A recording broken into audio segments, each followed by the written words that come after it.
Welcome to your sleep story. I'm so glad you're here tonight. Whatever this day was, however much it held, however far it felt from rest, it is behind you now, completely behind you. You made it through, and that is more than enough. So let's begin. Before I take you anywhere tonight, I want to count you down from 10 to 1. And as I count, I want you to allow yourself to sink just a little deeper into wherever you are right now. Feel the weight of your body. Feel what is beneath you, holding you. And with each number, just let go a little more. 10. Allow your eyes to close. Gently, completely. There is nothing you need to see right now. 9. Feel your shoulders and let them drop as far as they want to go. 8. A slow breath in through the nose. 7. And all the way out. 6. Your hands. Feel them opening. Whatever you've been holding today, you can put it down now. 5. Your jaw is soft. Your face is soft. 4. Your legs are heavy, warm. 3. You're drifting, not asleep yet, but moving that way. 2. The day is behind you, completely and entirely behind you. 1. And now, tonight's sleep story, the relaxation. Before we go anywhere, I want to stay here with you for a moment. Just here, just now, because this moment, this exact moment right now, where you are lying in the quiet, deserves a little attention, a little kindness. Take a breath in for me, from the very bottom of the belly. Good, and let it go. And as you breathe out, I want you to imagine that everything you were carrying today, every worry, every unfinished thought, every heavy thing is just leaving with that breath, just drifting away. You don't have to solve anything tonight. You don't have to figure anything out. You don't have to be anything other than exactly what you are right now. A person who deserves rest. A person who deserves sleep. Because you do. You really do. Whatever happened today, whatever was hard, whatever felt heavy, you made it through. You are here. And that is enough. That is more than enough. You are safe. And you are here. Bring your awareness gently to your feet now. Just notice them and allow them to soften. The toes uncurling, the arches releasing. All the small held tension of the day simply letting go. Let that softness travel upward, through the calves, through the knees, the thighs. All of it warm, all of it heavy, all of it resting now. Your lower back, your hips. Allow yourself to feel the surface beneath you taking your weight completely, fully. You don't have to hold yourself up anymore. The bed has you. The mountain has you. The belly soft. The chest soft. The heart beating steadily as it always has, as it always will. Your shoulders dropping, your arms heavy and warm, your hands open and still, the neck long and loose, and your face, let the jaw go. Let the forehead smooth. Let the eyes be completely still behind their lids. There you are, from the top of your head to the tips of your toes, completely soft, completely warm, completely at rest. You've done beautifully. Now, let me take you somewhere very high, somewhere the world below has become very small, and the air is clean and cold, and the bell rings at certain hours, and the monks have been walking the same paths for centuries. Come with me. The road up. Imagine the road up to the monastery. A mountain road, not built for speed, built for arrival. The road winds as the mountain requires, switching back and forth across the face of the slope, each turn revealing a new angle of the valley below. The valley growing smaller and further with each turn. You've been climbing for an hour. The valley floor, the town, the fields, the river catching the afternoon light is far below now. Small, the whole ordinary world made small by altitude. The air changes as you climb, cooler, cleaner. The thick, warm air of the valley replaced by something thinner, sharper, something that enters the lungs differently, more present, more itself. The trees change too.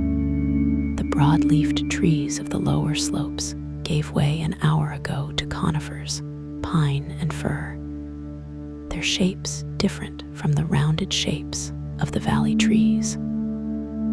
Pointed, upright, built for altitude and snow load, their branches angled downward to shed the weight. The road narrows, the last section before the monastery, barely wide enough for one vehicle. The stone wall on the left, the mountain dropping on the right. A section that requires trust. And then the gate. Stone pillars, old, the stone dark with lichen. A wooden gate between them, heavy, slightly open. Above the gate, carved into the lintel, worn but legible words in a language you may not read.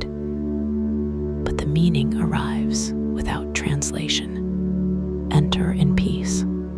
You do. The monastery. It appears all at once. You round the final bend, and the road opens into a courtyard. And there is the monastery, the whole of it at once, after the long approach. Stone, everything stone, the walls of the main building, the walls of the courtyard, the flagstones of the courtyard floor, the low wall along the courtyard's open south side that looks out over the valley.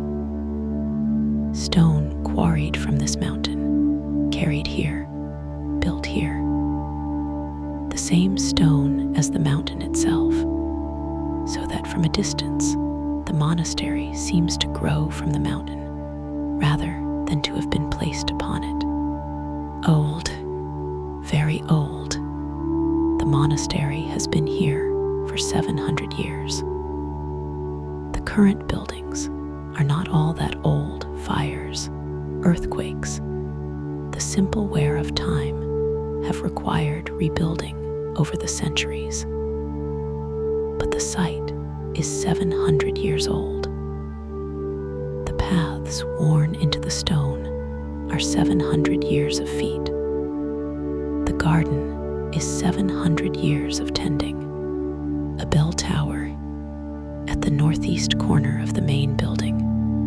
A bell tower, its top rising above the roofline.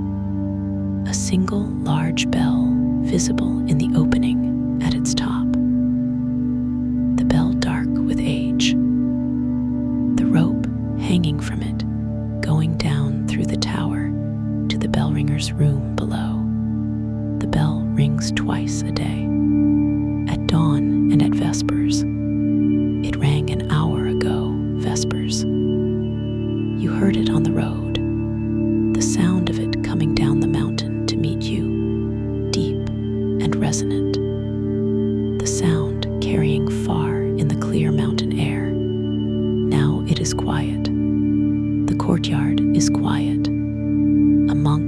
crosses the courtyard, in his robe, unhurried, going from one door to another. He does not look up. He is thinking, or praying, or simply walking with the attention he brings to everything. He passes through a door. The courtyard is empty again. Quiet. Brother Thomas. His name is Brother Thomas. He has been at this monastery for 31 years. He came when he was 24, young, unsure, carrying something he couldn't name that required this place, this height, this quiet. He did not know then that he would stay. He thought he was coming for a season, a year perhaps. He stayed. He has never regretted it. Not because the life is easy. It is not easy. It is demanding in ways that the world below does not demand. The discipline of the hours. The same prayers at the same times every day, every season, every year. The early rising. The physical work of maintaining a mountain building. The cold. He has not regretted any of it, because the life is true. That is the word he uses to himself, in the quiet of his cell, in the hours of prayer. True. The life here is true in a way that he could not find below. The rhythm of it, the bell at dawn, the morning prayer, the work, the midday prayer, more work, the evening prayer, the simple meal, the final prayer, sleep, the same rhythm every day. And in the repetition, not boredom, not monotony, something else, the way the bottom of a river becomes smooth from the constant passage of water, the edges worn away. What remains is what is essential. Brother Thomas, after 31 years, is what is essential. No more, no less. The guest room. Brother Thomas shows you to the guest room. A small room in the east wing of the monastery. The wing reserved for guests, for the people who come here needing what the monastery offers, which is not the monk's life exactly, but proximity to it. The chance to be near a place that has been given entirely to quiet and to the long, patient work of the spirit.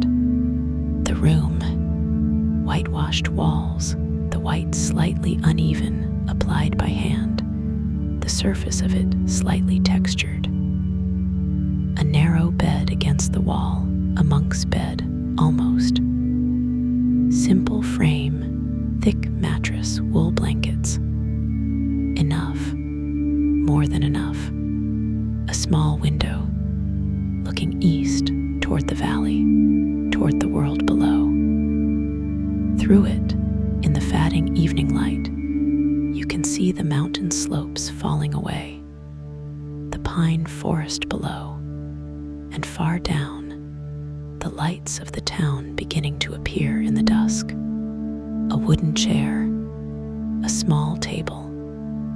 On it, a candle already lit, and a small pottery bowl of water with what appears to be a sprig of rosemary floating in it. The simplest welcome, the most deliberate. A crucifix on the wall above the bed. Simple, wooden, nothing ornate. The room smells of beeswax and old stone and something herbal. The same rosemary from the bowl, and perhaps incense from the chapel nearby. The smell of it absorbed into the walls. Brother Thomas sets your bag inside the door. He speaks quietly. Supper at 7. Silence after Compline. Lauds at 5:30 if you wish to attend. He leaves. The door closes softly. The room is yours. The chapel. Before supper, you go to the chapel. Not for any particular reason, the chapel draws you.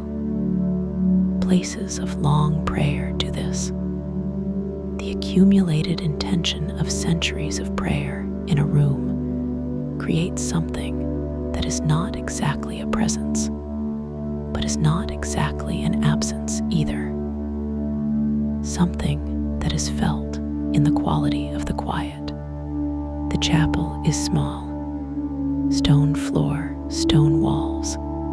The ceiling vaulted the same simple vaulting as the rest of the monastery. The arches clean and undecorated.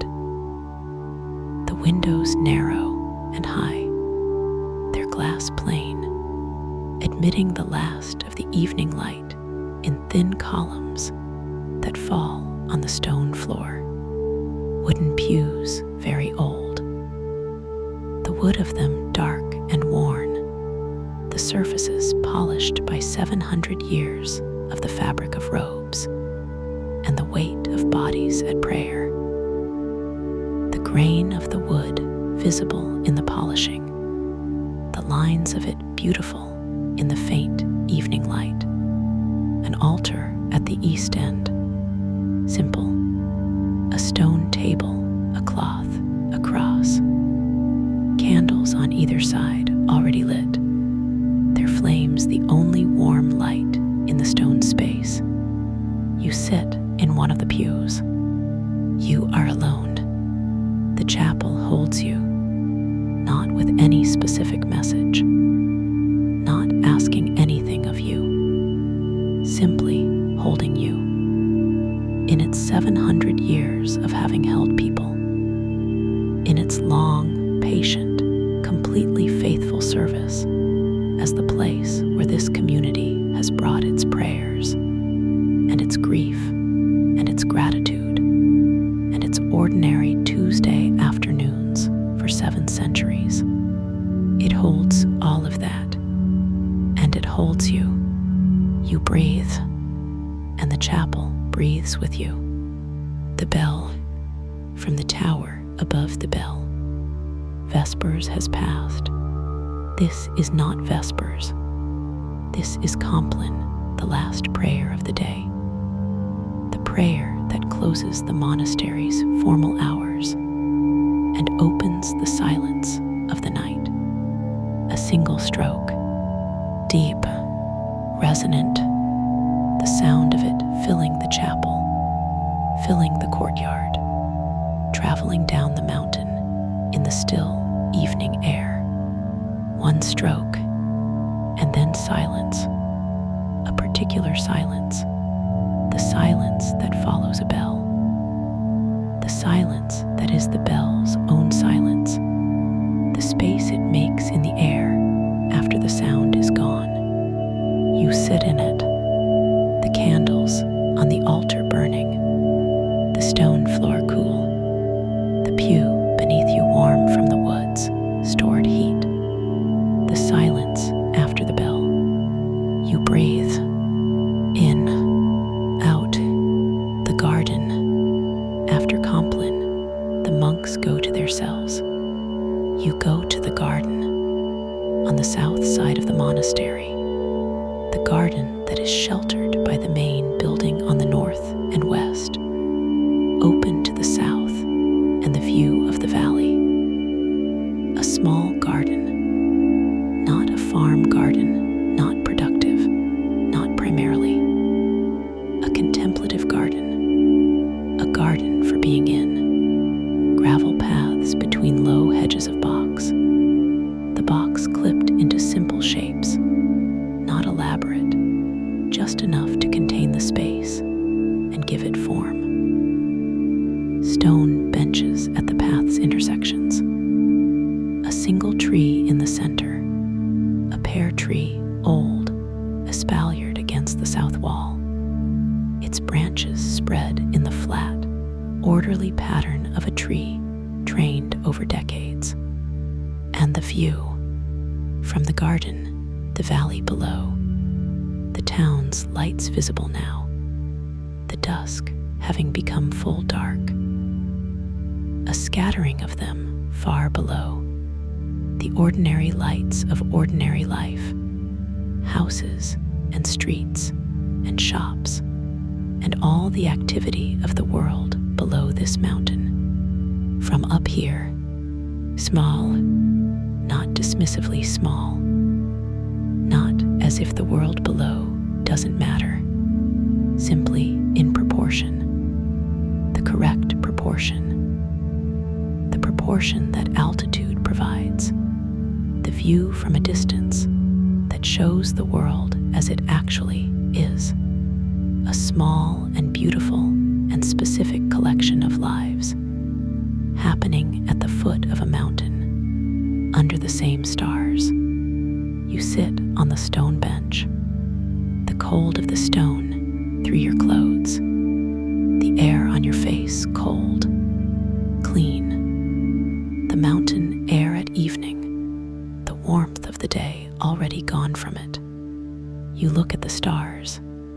Here at this altitude, away from the town's lights, the stars extraordinary, dense, the Milky Way of visible river, Brother Thomas stars, 31 years of this sky. The silence, the monastery is under silence now. Compline has ended. The monks are in their cells, and the silence of the monastery at night is different from the silence of other places. It has intention. That is what makes it different. The silence of this place is not the silence of emptiness, of no one being here, of nothing happening. It is the silence of people who have chosen it, who practice it, who have given 30 years or 40 or 50 to the cultivation of it, chosen silence, held silence, the silence of people who understand that some things only become present when the noise stops.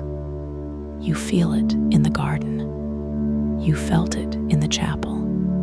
It is in the walls of this place, in the stone, in the 31 years of Brother Thomas, in the 700 years of this mountain, and this building, and this bell. You don't have to do anything with it. You don't have to understand it. Simply sit in it, the way you sit in warmth, simply receiving the simple meal, the refectory. The monks eat in silence. That is the custom here. You knew this when you came. The silence at meals is not uncomfortable, not austere, simply quiet. The sound of the meal itself, the bowls, the bread, the water poured from the pitcher, becomes the conversation. A long table, the monks on one side, you and the two other guests on the other. The food is simple. Soup made from the monastery's garden, thick and warm. The vegetables cut small. Bread made here, the dark, dense bread of monastic baking. Its crust thick, its interior the color of earth. Cheese from the goats kept in the lower barn, a young cheese, mild and slightly crumbly. And water, just water, from the mountain spring that has been feeding this monastery since it was built. You eat slowly, because there is nothing to hurry for, because the silence asks you to be present to the food, because the food deserves the attention. A monk at the end of the table reads. There is always a reader at meals here. This is the custom. Someone reading from a text while the others eat. The voice low. The unhurried, the reading becoming part of the meal, part of its texture. You stop hearing the words after a while. You simply hear the voice, the low, quiet voice, reading in the stone room, on the mountain, the cell, your room again. Later, the candle still burning. It has burned lower now, the wax pooled wide, the flame steady and small, the window dark, the valley below invisible now, just the lights of the town, distant, small. You sit on the edge of the narrow bed. The monastery is completely silent, not the silence of absence, the filled silence, the chosen silence, the silence of 30 monks in their cells, and 700 years of this mountain at night.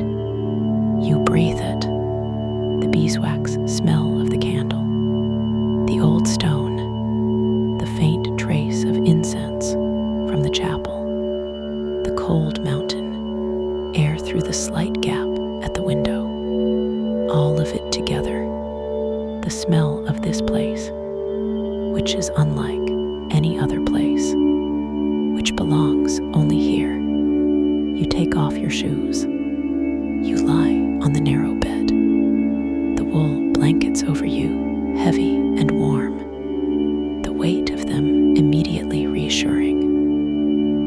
Real wool, the slight lanolin smell of it, the warmth it holds without being hot, the candle on the table, its flame very still in the completely still air of the cell, the silence all around you. What this place offers, Brother Thomas would say if you asked him, if you found the right moment on a walk in the garden, if you asked him what the monastery offers, he would say, nothing you don't bring with you. He would say it simply, not dismissively.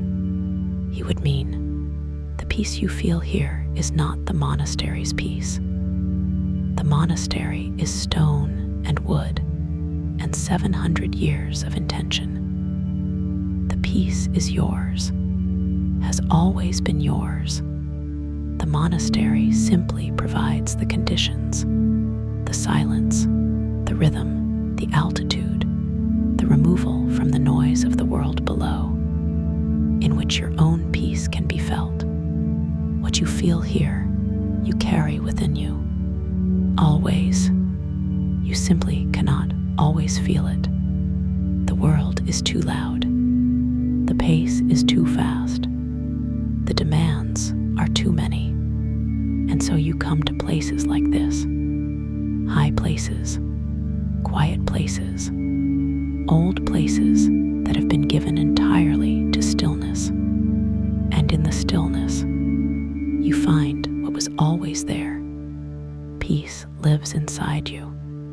It was there before you came up this mountain. It will be there when you go back down. But tonight, here, in this cell, in this silence, on this mountain, you can feel it clearly, without anything in the way.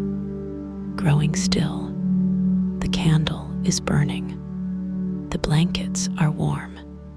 The monastery is silent. If thoughts are arriving, and they probably are, because that is what minds do, even here, even in the silence of a mountain monastery. They are not staying long. They come, you notice them. They go, like clouds moving past the mountain, present, and then past, and then the mountain is clear again. You don't need to follow any thought. You don't need to solve anything. Not here, not tonight. The bell will ring at 5:30. Brother Thomas will be in the chapel. The monks will say their prayers. The mountain be covered in the cold blue light of early morning. But that is later. Right now, the cell, the candle, the silence, the wool blankets, the mountain outside, holding everything in its cold, ancient, completely patient arms. Good night. You are doing so beautifully. The day is done. You drove the mountain road. You entered the stone gate. You sat in the chapel. You heard the bell. You walked the garden in the dark and looked at the stars and the lights of the town very far below. You ate the simple meal in silence. You came to your cell. The monastery received you, as it has received people for 700 years, without condition, without requiring anything, simply offering what it has: the silence, the stone, the rhythm of the hours, the view from the height, the perspective. Carry it with you on the hard days, the overwhelmed days, the days when the world below feels too close, too loud, too demanding. Remember this mountain. Remember the road up and the gate and the courtyard and the bell. Remember that somewhere right now, on a mountain somewhere, a bell is ringing and monks are saying their prayers and the silence is being kept. Remember that the peace you felt here is yours. It came with you. It will go back with you. It is always with you. You know the way now. But tonight, you are already here. The blankets are warm. The candle is burning. The silence is complete. Sleep now, deeply, peacefully.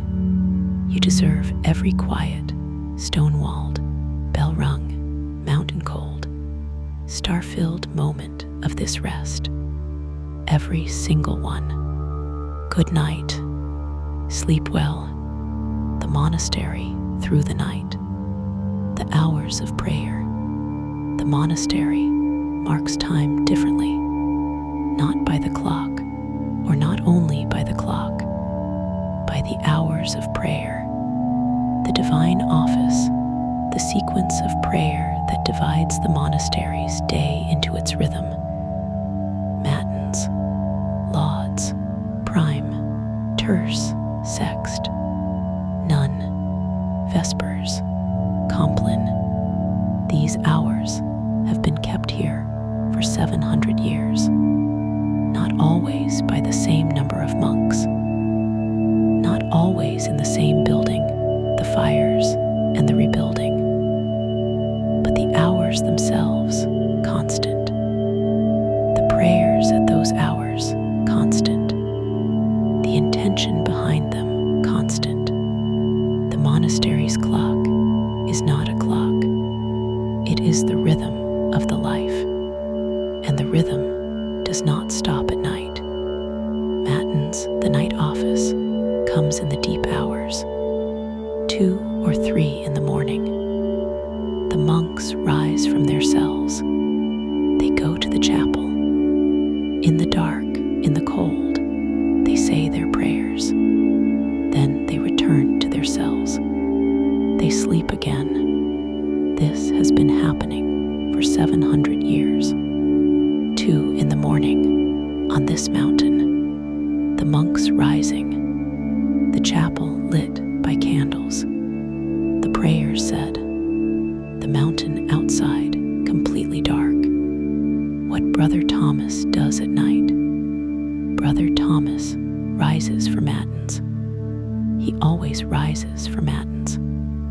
Some of the older monks, those whose bodies no longer cooperate with a 2 in the morning waking, are excused. The abbot has been gentle about this over the years. The body has its own wisdom, but Brother Thomas rises.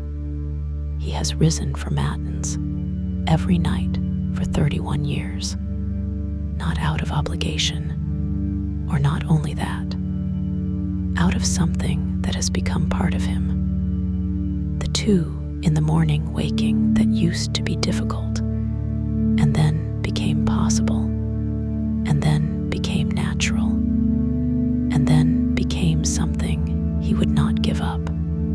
The chapel at 2 in the morning, the candles lit by whoever arrives first. Always someone arrives first, even at this hour, even in the dark and cold. The candles lit, the chapel warming very slightly, the monks filing in, silently taking their places, and the prayers beginning, very old prayers, said in voices that are low from sleep and from the hour. Not beautiful, perhaps, in the conventional sense, but true. The prayers true in the way that Brother Thomas uses the word.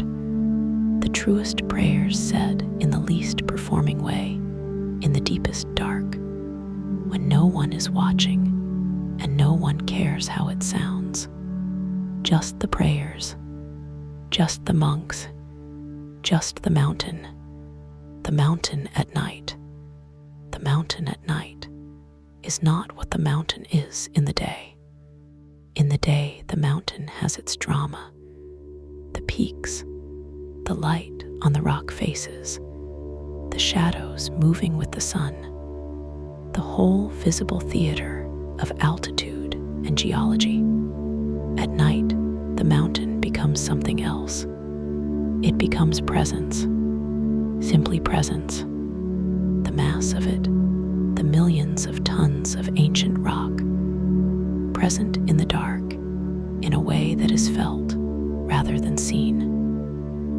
The weight of it, the depth of it going down into the earth's crust, the age of it, hundreds of millions of years, the rock formed in conditions that are almost impossible to imagine. The monastery sitting on it, the monks sleeping in their cells, all of them on the mountain indifferent to them, not hostile, indifferent, in the way that very large and very old things are indifferent to very small and very recent things. Not unkindly, simply from a different scale, and in that indifference, paradoxically, a kind of comfort. The mountain will be here when all of this is gone. The mountain was here before any of this began. The problems of the day below, the worries, the urgencies, the things that feel impossible, the mountain does not know them. And from the mountain's silence, they become smaller, correctly sized. The guest who came before you, someone slept in your cell last week, a woman middle-aged from a city far away. She came for 3 days. She had not slept properly in months. She did not know what was wrong, only that something was. She arrived in the same way you arrived, up the mountain road, through the gate, Brother Thomas showing her to the same cell. The first night she lay in the narrow bed and could not sleep, her mind too full, the silence too loud after months of noise. The second night, better. The third night, she slept deeply. From Compline until Lodz. The sleep of someone who had finally, after a long time, arrived somewhere that asked nothing of them. She left on the 4th morning. She thanked Brother Thomas. He said what he always says to the guests who thank him. You brought it with you. We only provided the quiet. She understood. or she would later. The cell was ready for the next guest. For you, the candle fresh, the blankets aired, the rosemary in the bowl of water, the small, deliberate welcome, the bell before dawn, 5 in the morning, the bell tower, the bell ringer. It is Brother Francis tonight, whose week it is, makes his way up the tower stairs in the dark. He does not need a light. He has been doing this for 23 years and could find the rope in complete darkness, which is what he does. He takes the rope. He waits. The monastery's clock on the wall tells him the moment. 5:20 now, 5:25, 5:29, 5:30. He pulls the bell, the single deep stroke of it, then the rhythm of lauds. The pattern of strokes that means morning has come, and the day is beginning, and the prayers are waiting. The sound of the bell leaving the tower, traveling down the mountain, into the pine forest, over the valley, to the town below, still sleeping. The sound of it arriving there barely audible, barely perceptible. A faint, deep resonance that those who are already awake might hear and not know what it is.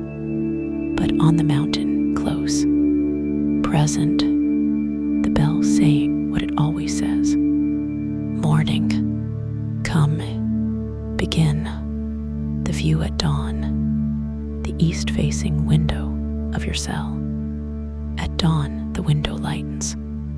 Very slowly, the absolute dark of the mountain night becoming slightly less absolute. The shape of the window frame becoming visible. The glass in it catching the first, barely there light of the sky above the eastern peaks. And then the color, the thin line of it, above the mountain range on the eastern horizon. The sky going from dark gray to the deep rose that precedes the sun. The color spreading upward, the gray above it warming. The stars at the zenith beginning to lose themselves in the growing light. The valley below, in this light revealed again. The shapes of the fields, the river catching the rose of the sky. The town, its lights still on, competing now with the growing daylight and beginning to lose. The monastery courtyard, the flagstones of it catching the first direct light from the east. Just the edge of the east wall lit, the rest still in shadow. Brother Thomas crossing the courtyard, going to the chapel, as he does every morning, as he has done every morning for 31 years. The bell has rung. The prayers are waiting. He crosses the courtyard without hurrying. Without hurrying. The light on the mountain. The prayers in the chapel. The day beginning. As it always begins. As it always will. And you in the narrow bed. In the warm blankets. Still sleeping. A little longer. The mountain will wait. The monastery is silent. The monks are in their cells. The candle has burned to nothing. The chapel candles are still. The bell tower is dark. The garden is cold. The pear tree is still. The stone bench is cold. The valley lights are very far below. The stars are above the mountain. Brother Thomas is asleep. 31 years of this silence. And you are sleeping deeply, completely, peacefully, in the narrow bed, under the wool blankets, in the whitewashed cell, on the mountain, in the chosen silence, in the 700-year quiet. This is exactly where you should be. This is exactly what you deserve. Every stone-walled, bell-rung, mountain-cold, star-filled, silence-held moment. Every single one. You are safe. You are held. You are at peace. Good night, dear friend. Sleep well. Sleep deeply. Good night.